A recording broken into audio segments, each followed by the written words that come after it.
We're trying to get to the essence, the truth of ourselves.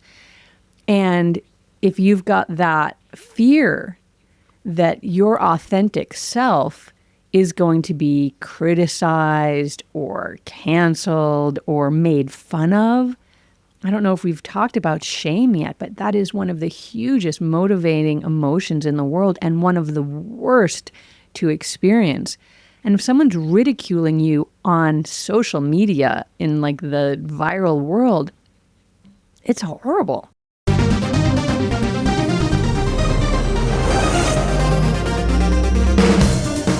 Welcome to the world of energy, where science meets spirit. Ancient wisdom merges with cutting-edge knowledge, and the possibilities for a healthier, happier you are endless.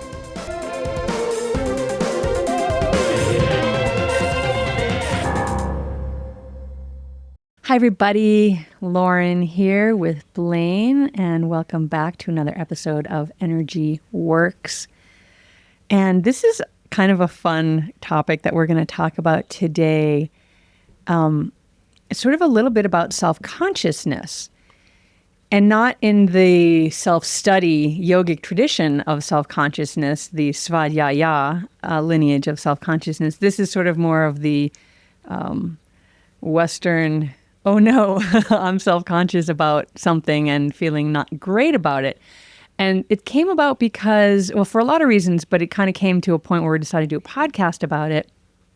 I was teaching at Kripalu, where I teach annually, and I was in the food line, and, you know, you've got your little name tag on, and I think, is it a different color for teachers versus students? I'm not sure. But anyway, somebody was next to me in the line, and they recognized me or my name tag, and she was like, "Oh, it's so exciting to meet you. I listen to your podcast every Monday. I can't wait for the podcast to come out."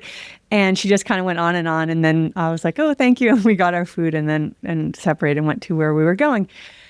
But my heart rate was up. I could feel like I was totally like flushed. I was a little sweaty. I was nervous. And I realized that, you know, we've been doing this podcast not that long, since the 1st of July of 2024. So not even a full year. And we have some listeners and people listen, but all of a sudden it felt like, wow, people are listening to us. And it made me so self-conscious. And I noticed that when we would go to do a podcast, Blaine, I would be so like hyper vigilant about everything that I was going to say. Usually, I mean, me and Blaine have known each other for a really long time, and we talk all the time together. So that's kind of how the podcast evolved anyway. We're like, we talk all the time. Let's talk about interesting things that would be helpful to other people. That sounds great. Sounds like a great podcast idea.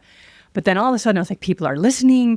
And I felt the weight of that, or the intensity of that. Like maybe I'm going to do something wrong or get canceled or get taken out of context. Or I started comparing myself to all the other podcasts that I listen to that I adore. And I think I'm nowhere near as good as that. So then I got into that hypercritical viewing. And it really just kind of put a wrench in my, I'm not going to lie, in my joy of doing this podcast, which is funny because when you do a podcast, you want people to listen. And all of a sudden people are telling me they're listening. And now I'm like, I can't do anything. I can't say anything. So my flow was really interrupted. And so we're going to talk about that today, because Blaine, you've had a little bit of a similar experience as well. Absolutely. I love what you said, just to back up. We are self-conscious, but not in the yogi conscious of the self. It's like the ego protection self-conscious, where we don't want, to get our feelings hurt or be embarrassed or, get locked in that perfectionism, or what do people think of us and what do people say about us, and that kind of energy.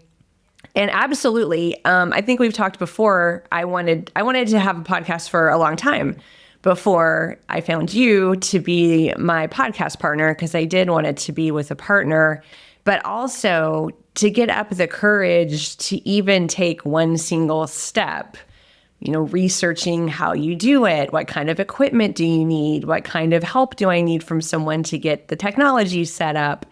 and all of that. And the reason why it took me so long to get from, step -1 to step 0 is the fears that you're talking about now are just, it's ego protection, just the avoidance, because man, people can be mean.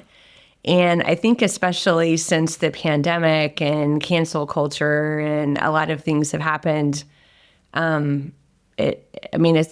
was a big wave of it there for a while too, that it was pretty much walking on eggshells for a lot of people there for a while. And I even have seen podcasts or maybe, YouTube videos where someone takes someone else's podcast or video and watches it. And so the video is of someone watching someone else's video and commenting. So they'll, play the video for a minute or two and then hit pause, be like, okay, and like give that a big critique. And anything that we put out in the online world, that could happen. I mean, when you're out there, unless you take something down. But even then, sometimes that doesn't even work depending on who's put it on another server where it's been backed up or something like that. And so, yeah,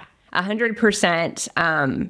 I have had the same experience as you, people who just kind of out of the blue tell me that they love the podcast. A lot of them are in the energy medicine yoga community. We have our online membership where we teach every week, and we have a little chit chat before class and after class. So people will say to me, Blaine, I loved the podcast this week. It really moved me when you said, A, B, or C. And I have that heart rate kind of goes up. But I also, just to balance out the teeter-totter here, I have a lot of friends in my real world, who are like, "What? You have a podcast?"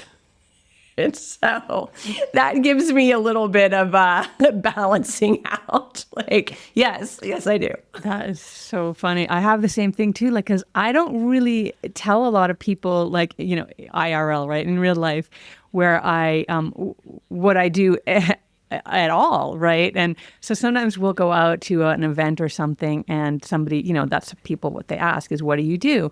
And I just say, "I teach yoga." And my husband's always like, "Wait, what? Like, you wrote 3 books, you have this online school that's global reach, you do a podcast, like you're not just," I don't mean just a yoga teacher, because I feel like saying I'm a yoga teacher encompasses all of that. But it is also a little, it's not even humble bragging. It's that, and I think I might have read about this at a newsletter, or we've talked about it, but I like to be the one asking questions. So if I just say something like that, then it goes to the side, then I can go back into the seat of, "So tell me about you." And not that I'll say, like, "What do you do?" Because I don't really love those kind of questions. Then I'll get to dig further, instead of if someone's like, "Oh, you've written 3 books. What are they about? Where did they get published?" What? And then people, "How do you publish a book?" Like, it goes like that. And I generally don't want to have that conversation.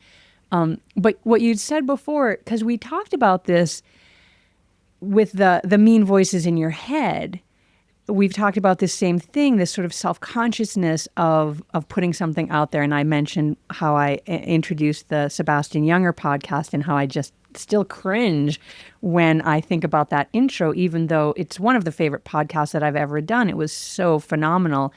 And yet I've got this self-criticism about just like one sentence. It was one sentence in that introduction. And so here we are now, and now people are coming up to us and saying, "We've listened to your podcast." And so Blaine and I have talked a little bit about that cancel culture is real. Like, that's a real thing, whether you agree with it or not. And I feel like there's shades of gray of what people agree with. Like some events or some people, you're just like, well, they went a bridge too far now. They deserve to be canceled. And then some is just like the mob going after, somebody. And then other times too, it's like a reversed thing, right? So now just coming out in the news today, or not today, but recently, is, this whole thing with Blake Lively and the other guy in the movie with her, that he orchestrated a smear campaign against her because he didn't want her to tell what her experience was on the set that might have canceled him. So he tried to cancel her, so she couldn't cancel him. Like, this is what our world is like right now. And so then everyone's taking sides based on, a 1-minute thing that they saw on their feed that was forced into their feed through this campaign. So I feel like, to come back to our topic, is that on some level, we are well justified to be a little nervous about, I want to say this, being our authentic selves.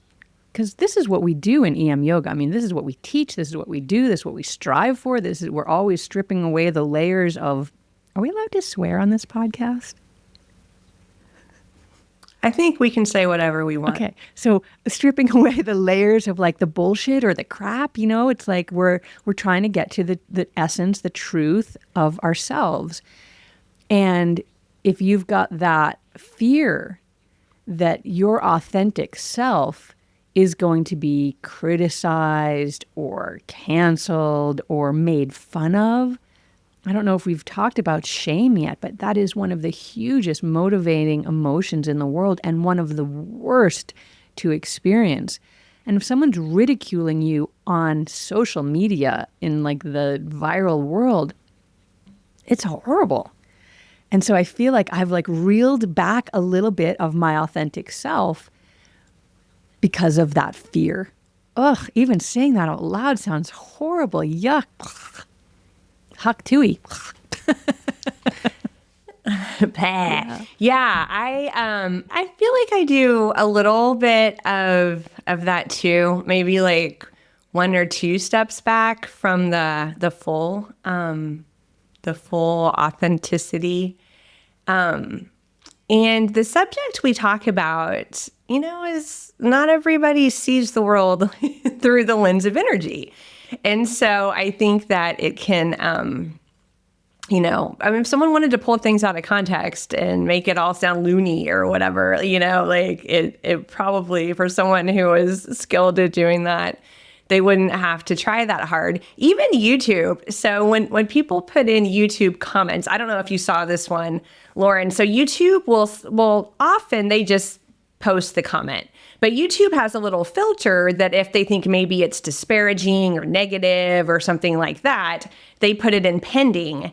And then either Lauren and I have to go through like the pending comments and approve it. And once we approve it, then it gets posted as a comment. So YouTube has a little filter to protect us from some terrible comment just going live for everyone to see.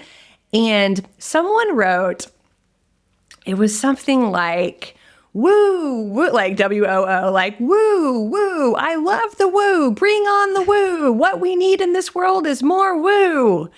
And then her final sentence, because when you first started reading it kind of looked like it was completely making fun of us. But then her final few words were like, I'm so glad I found this podcast. I didn't even know that I was looking for this, but somehow YouTube, served it up to me and it was exactly what I needed. But clearly YouTube thought that maybe that was disparaging. And so filtered it out into the pending, to be approved. And did you approve it? It could go up. Yes. Okay. Yeah. So I think that, it's a concern because it's a somewhat valid concern. We would have a day that went off track if somehow we found out that someone was taking videos of us and slicing them and taking them out of context and, using them for their own likes, clicks, and the entertainment that to help them elevate themselves. Mm-hmm, mm-hmm. Yeah, yeah.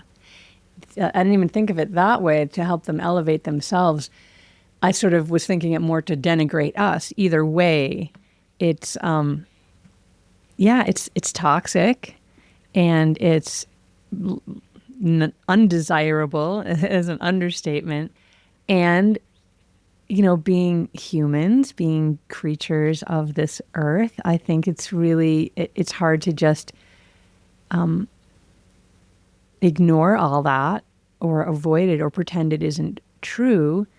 And, there's another piece of it too, is we don't ever want to offend anybody.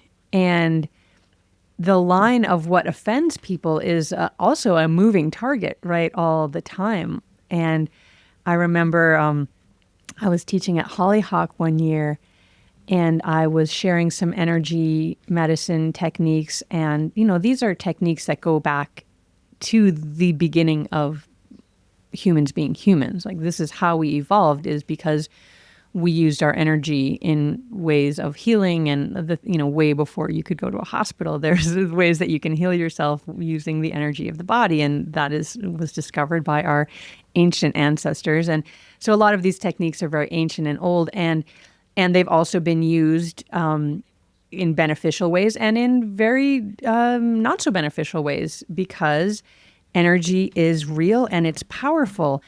And so, there's things like when you're doing a martial arts, not a fight, but you're in a gym, right? Or you're in a dojo and you're practicing, right?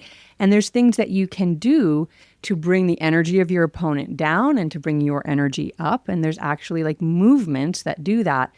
Well, some of these movements have also been used in religious traditions around the globe and over the years to keep the people in power, and the people not in power, not in power. And I'm sort of talking around it again, because I don't want to say it right out loud, because I shared this at this class that I was doing, and there was a woman who was quite religious, and did she drop out of the class? She might have dropped out of the class, but not only did she do that, but she went to the office and she complained about me. I think I had also said that everybody could go pee outside because we're in the woods and there's only one bathroom. There's a lot of us, and she did not like that. She did not like that the church might have used energy sort of literally against the people of the church, and she did not like that I said that you could go outside and pee. Either way, she dropped out of the class, and I don't know if she tried to get me in trouble, but she certainly she reported me, which is, the same thing. And so, and on the one hand, I felt horrible that I had offended her. But at the other hand, what I was sharing was not true.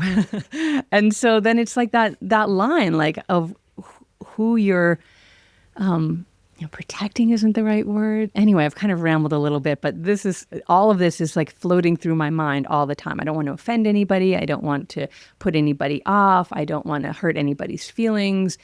And all of that gets to become, for me, edit, like in my head, edit. So then instead of just flow, it's edit, and then say a sentence and pause and wait, instead of flow like a regular conversation, where in a regular conversation, things come up all the time that you get challenged on and you're confronted with, and you've got to go back and forth. And like, that's the juice of a conversation, right? That's like why we want to have conversations and why we want to listen to other people having conversations. Like, that's why we tune into podcasts. You don't tune into a podcast to hear like, it's a beautiful day, everybody's happy, see you later, right? Like, why? Yeah, totally. And I bet if we went to the whatever podcasters convention, I'm sure there is, I bet most people would say something like that. There's kind of your off-camera self and your on-camera self.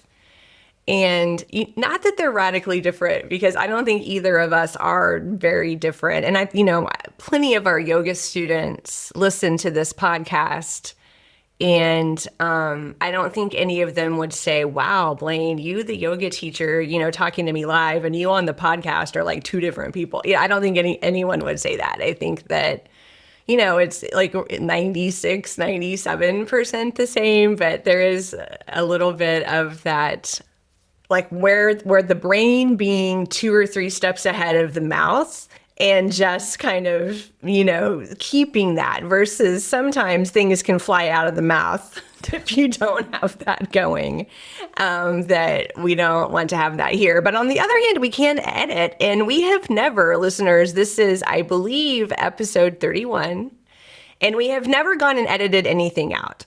We have talked about it, though. Mm-hmm. We have talked about editing things out, and we've even talked about not releasing afterwards. And then we've always made the decision to not edit and to release as originally done. So, but we go through, like Lauren said, kind of that, okay, we stop hitting record. We maybe, go on about our day. We put our head on the pillow that night. And then it's like, what, did I say that? Should I have said that? How could people have taken that? Or, and go through it then. And then let's see, we send each other a few texts. Then we talk about it and have a little discussion. And then, but we've always let it fly. Mm-hmm. We haven't to this date edited something out. Okay, I want to just in full disclosure, we have edited, and on my say-so, a couple of things from Cool People, Big Ideas. And that's a little bit different because it's me interviewing other people. And a lot of times we've got 2 cameras going, and, some of them are quite long. And we've edited a couple of things out of them. And I'll be full disclosure, one edit or 2 edits that I requested was because when I went back and listened to it, I was like, you sound like such an idiot. You have to edit that one sentence out.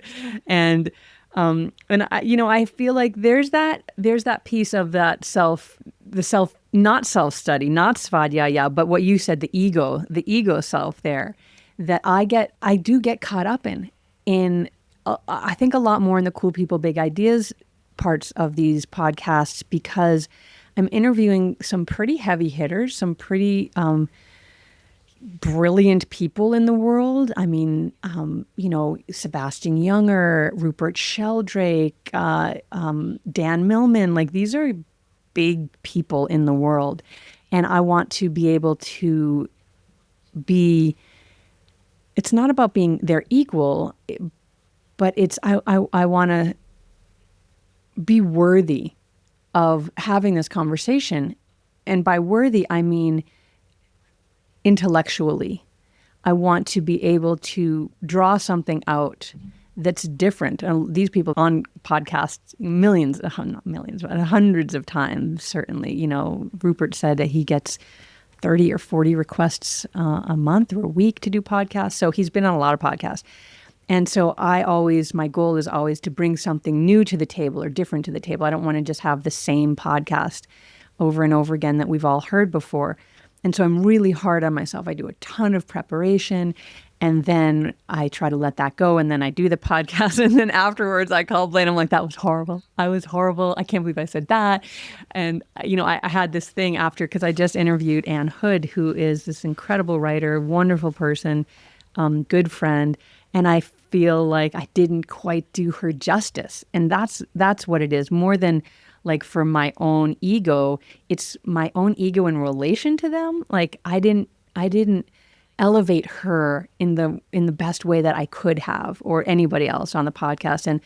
And so I have this thing that I come to every time after I interview someone, like, I did not do that as well as I could have. And that kind of, again, puts that piece up of self-consciousness. And it's not really helpful. I don't think it's helpful in becoming a better podcaster. I think having a healthy dose of critical skills, like being able to review what you've done and, how can you do better? But that constant sort of hypervigilance that we're talking about, I don't think that's helpful in making you a better person or a better podcaster or a better teacher for that matter. I don't know what you think about that. Yeah, yes, you're right. When I was talking about no edits, I was talking about the dialogue between you and I, not Cool People, Big Ideas. That does go through a more strenuous editing process for all the reasons you said. And yes, there have been at least one time that you're like, take this one thing out. I don't like how I sounded. I cannot lie. And I think, back to your question on like, is it necessary, right? I guess yes and no. It's all yin yang, right? And Lauren and I want to do a yin yang episode, which we haven't done yet. But this is an example of this, maybe to you sounding esoteric idea of yin and yang, how I think about yin and yang all the time. Like, it's never all yes or all no, right? There is a amount of reflection that is, I think, good and appropriate and part of growth and learning and, self-image, but also just putting out a product to people, if we want to call this podcast a free product, that is worthy of their time. And so, like valuing people's time. And I think that people trust us. I don't think any of us who are podcast listeners or, those of us who engage in media of any type, if we don't trust who we're giving our precious time to, we're not going to give them our time. And so, we honor that people trust us enough to spend their precious time with us. And so we do want to be authentic and be ourselves and not some, fake version of the ideal whatever and not be ourselves. But we also are learning and growing. And I knew going into a podcast because I've been a podcast listener since early days of the podcast. Of podcasting. That's why of podcasting being a thing. 15 years or something, I've been listening to podcasts. And I know because I've listened to people long enough that everyone hates their first 50 or 100 episodes. Everybody is oh my God, those first 30, 60, 90, 100 episodes I did were so terrible that I just want to take them down. But I don't. And so I knew this. So we're at 31, right? We're going to be at 131 at some point and be oh my God, that was that first year, because you get better, but you have to just start. You have to just start. And then you do it again, like anything else. And then you do it again, and then you do it again. And then, a couple years later, you're way better at it, but you wouldn't be that good at it if you hadn't started. And so learning as you go for anything, this doesn't just apply to podcasting, obviously, but any endeavor, just getting going and being not that good and, struggling and listening to yourself and doing all your energy medicine techniques on yourself to keep yourself calm about what is happening. And then you get more and more skilled. I feel like that as a writer. When I first started writing newsletters and blog posts and all that, I literally felt like I wanted to throw up every time that something went out into the world. It was just, and I'm up next to Lauren, who's this incredible writer, and we both write the newsletters. I don't feel like I want to throw up all the time though, but I know I have, such a long way to go, but I've also, I wouldn't be the writer I am today if I hadn't, let those pieces fly that I will never read again back then. And so I think the self-study and self-critique, to an extent, it's the yin and the yang, right? It's a balanced, in this balanced way.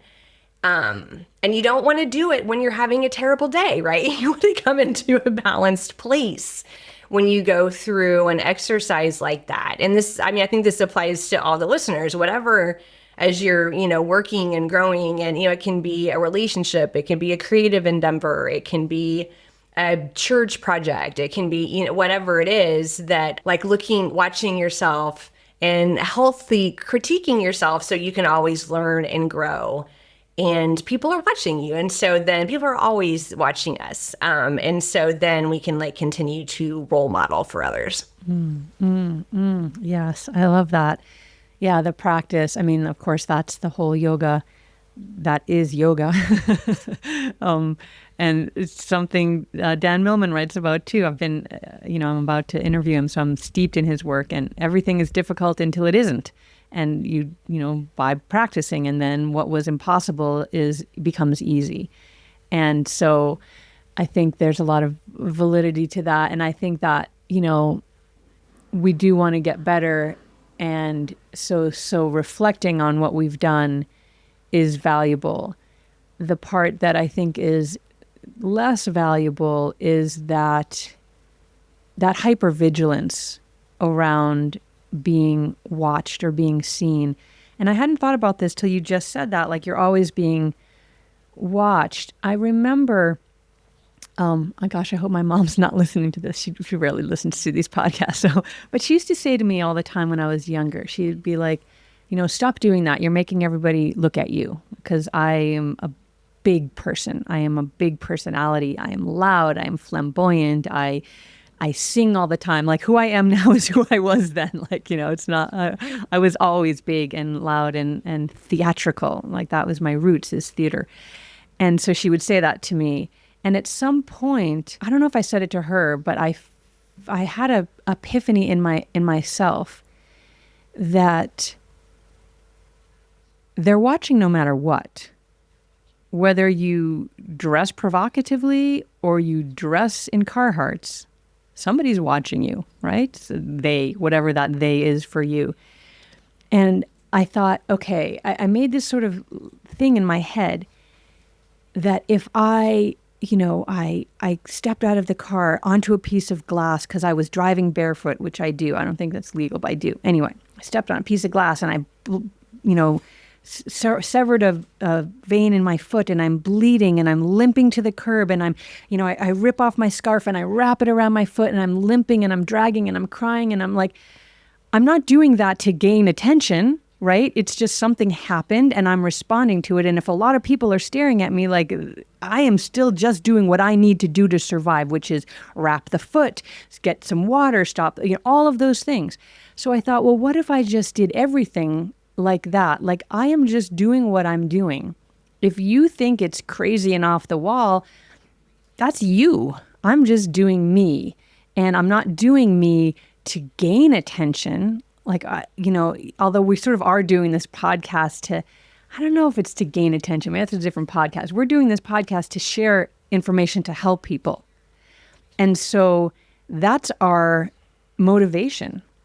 And so anything else that happens that's outside of that is, oh, well, I cut my foot and I'm bleeding and I'm going to wrap it up and I'm going to clean it and I might cry. But I'm doing that because that's what's happening. I'm not doing that so you'll look at me or so you'll, draw attention to myself. And so I think to have that idea of like, you're just being who you are, then those other things can fall away, even though maybe what we're doing is bringing more and more and more and potentially more and more attention to ourselves. If we can stay in the place of, I'm just doing exactly what I need to do in every moment. I'm saying what I need to say in every moment. Nothing is superfluous or gratuitous. Then you can really stay in your own center more and not get thrown around when people are like, I saw you, I watched you, And flip side of that, it's like, then you also don't take the praise or the criticism to the ego, right? Like, oh my God, you changed my life. Well, no, I said something that allowed you to find a piece that you needed to find. That doesn't make me feel like I'm amazing, and just sort of this converse of like, that was horrible. Why? I wish I had that hour back, Then also I don't take that on of like, ugh, I'm an awful person. I wish I could give you that hour back, So again, with the yin and yang, it's like, if you don't take either of those on, you allow yourself to stay more in your integrity, which is what we teach and is the point of one of the points of doing this work, and is staying in your integrity. And I kind of think one of the points of life, right? Integrity is not just what you say and do, but, the integrity of the physical body, integrity of the energetic body, integrity of your spiritual life. Like, staying in integrity with yourself leads to all of those things being whole, being healed. So Lauren, I know we wanted to share a couple of techniques for when we feel ourselves getting pulled off center, either when we're, reflecting on something we said, or maybe some feedback we got or something like that. Do you want to go ahead and share? I do. And there's a few things I want to just add intellectually first, and then I'm going to go to the energy, which is always easier than the intellect or the physical, the energetic, which is why we love it. It's because it's easy and powerful. But one of the things is to not take yourself so seriously. And so that whole idea of, I'm not smart enough, I'm not good enough, I'm not worthy. That's the word I used. I'm not worthy to have this conversation with Nassim Haramein. Well, throw that out the window. Don't take yourself so seriously. You're going to sit down and have a conversation, and it is going to be what it's going to be. I think that's an important piece. feeling uncomfortable, but choosing to do it anyway, which is what you and I do every time we show up here. We feel uncomfortable, we made a commitment, and we're doing it. And one of the good things about the feedback is we get feedback that says it is of value to people. So we are, we are doing what we set out to do and achieving what we set out to do, which is to help people. So you really can't go wrong when that's your end goal. Let's see. I think those were the two. Oh, the whole perfectionism piece. We should do a whole podcast on that. We should do a podcast about that. I just gave you 4 Easter eggs of podcasts coming up. So we'll touch on perfectionism again. And the whole comparison piece of comparing yourself to others. Oh, I was almost going to start to sing. Nothing compares to you. I won't sing it. Go listen to either Prince singing it or Sinead O'Connor, but nothing compares to you. So don't do it. Don't do it. Nothing compares to you in any context. So don't spend your energy doing that. And I want to share with you 2 things that I do before every podcast, sometimes during the podcast. And it's really good if you're feeling these things that like a little out of sorts, uncomfortable, unsure, uncertain, and yet you want to go forward anyway. So this is a variation of what's called the schoolyard hookup. I always like to say I did not name that. I do not think that's a great name. It's kind of weird. But the reason that name came about is because this is something that little kids do sort of naturally when they're dysregulated and they need to re-regulate themselves. And the magical thing of energy medicine and energy medicine yoga, of course, is that it is intuitive. And so you've often seen little kids do this intuitively, sort of playing, where they twist themselves all up. They like wrap their legs together and they wrap their arms together and into like a little pretzel. And then they sort of just hang out there for a little bit. And while that looks really fun and it's fun for them to do, it is also actually incredibly energetically powerful in gathering all of the disparate systems together, specifically the meridian systems, which run the energy all up and down the body like roads. And you can imagine, this is I don't know if this metaphor is going to work because roads are sort of fixed, but if you imagine all the roads going haywire, and instead of going the way they're supposed to go, all of a sudden they just, think of like a cartoon of then the roads start to go off of their paths. And you need to get the roads back so that everybody can get to where they're needing to go. Everybody, meaning all of the energy that runs your body. And so that's what this does. So I'm going to give you a variation that's easy to teach through the airways. So wherever you are, unless you're driving a car, if you're driving, wait until you stop and then try this. You're just going to cross one foot over the other so that your ankles are crossed at the ankles. So for some of you that know the schoolyard hookup, the traditional one, this is going to be a little different. So the ankles are crossed, and then you're going to take one hand to the opposite shoulder. So I've got my right hand crossed over and holding on to the left shoulder, and then the left hand is crossing and holding on to the right shoulder. So my arms are crossed sort of at the forearms, and my hands are just hung on my shoulders. And then let's do this together. 3 breaths. If you're driving, you can do the breathing part with us right now. In the nose and out the mouth.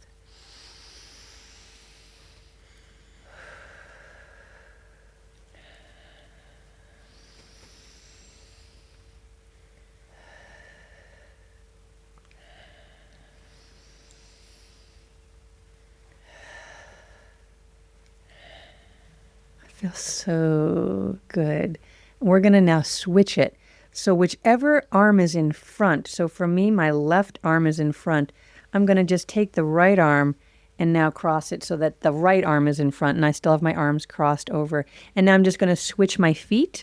So whichever one is in front is now in back and vice versa. And we'll take 3 more breaths in the nose and out the mouth.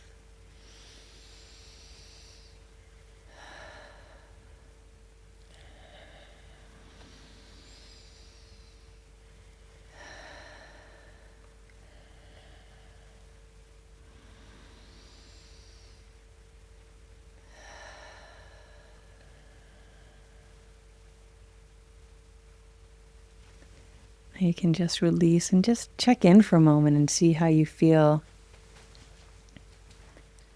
chances are you're feeling a little more calm, a little more grounded, maybe a little more aligned, if that word resonates for you. How about you, Blaine? How do you feel right now? Super chilled out. Yeah, that's a good place to start to do a podcast from, right? Or anything from a place where you're super chilled out and in your center. I'm going to show you one other technique. And this is if you really have gone into like the trembling, maybe into a little bit of anxiety, the criticism is starting to thunder around your head, and you still have to get out on the stage or get up in the front of the classroom or do something like that, and you just don't know what to do.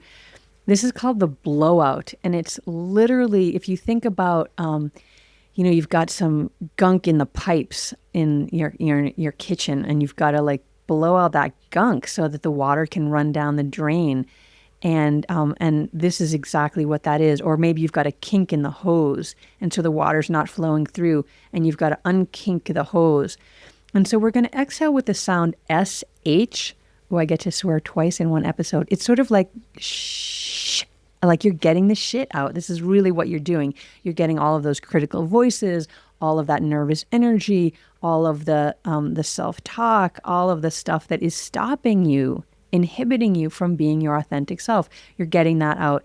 And the movement that you're doing with your hands is you're just bringing them up overhead, like you're grabbing onto something and you're throwing down to the earth. So your hands just reach up and you're throwing them down to the earth, and you're making that sound. So let's do that 3 times. And, we're sitting here at desks here and we can do it.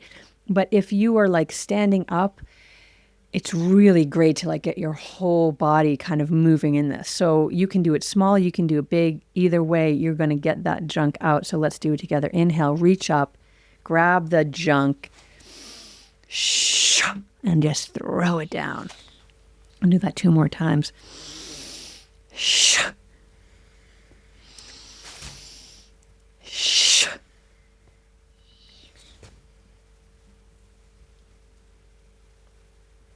And you can just sort of check in with yourself, and often you'll feel sort of like an emptied out kind of feeling, like a clarity or a cleanness. Do you feel that, Blaine?